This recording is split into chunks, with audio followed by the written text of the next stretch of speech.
when we talk about what are the ideologies that drive us, the ideology of progress, this is why I have sometimes am skeptical, not about technology, the mastery and the geniuses that work in that field, but how technology and science as a subset of our economic ideology can create exactly the conditions that you are describing and that journalist has exposed. That if your ideology permits that, then what kind of ideology is that? What kind of unconsciousness are we living in? It's not an awakened culture, and all of the discourse around, like, you know, how we treat one another as individuals and progressivism culturally in domestic territories, hey, people should be allowed to do this and that, it's a nonsense. If that is permitted, not only permitted, required. It's a requirement. You cannot have that economic model without that price being paid. And as a culture, whether it's me as an individual or our entire culture, we've accepted that contract. We've accepted those terms. Hopefully people haven't done that in their interpersonal, intimate relationships, but we certainly have in the way we communicate with others.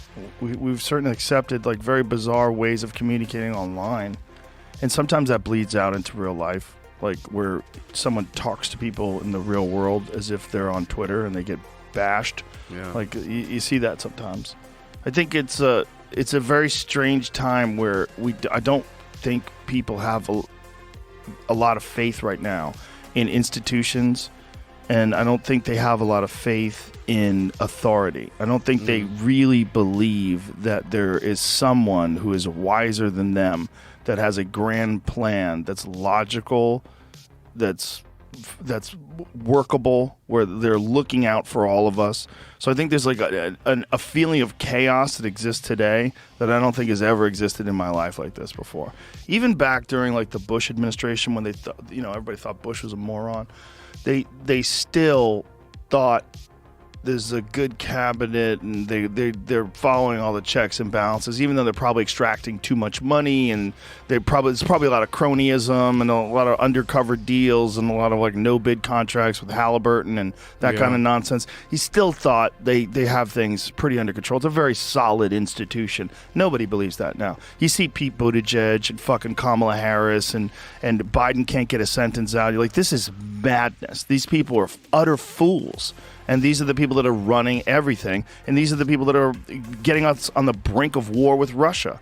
And I don't have any faith in them. And I think most people don't. I think you're right. And with the that era of the Cheney, Bush, Wolfowitz, Rumsfeld, it felt like, oh, these are the Death Star bods. Yeah. What's happening is there's this risen up military-industrial complex, Rand Foundation ideologues from the Republican right, who were the sanctioned baddies back in those days, are trying to profit from the colonization of the Middle East. It's part of a new American project. We sort of understood it. But from where I'm coming from, it was somehow recognizable. And 1 million people went on a march to prevent that war taking place because they knew there were no weapons of mass destruction, which we now know to be the truth. And as you say, now the figures that are in that place are sort of posing as the good guys, like affable and avuncular presidents and sort of friendly people of, like, that are across the identitarian spectrum that's meant to feel inclusive and progressive. They're wrapping themselves up with progressive identity politics and then promoting a war. Yes, at the same time. It's very wild. Yeah, it feels like a mask and a veil. Like, this is what's interesting for me is as we navigate this new and emergent space of being able to present counter narratives,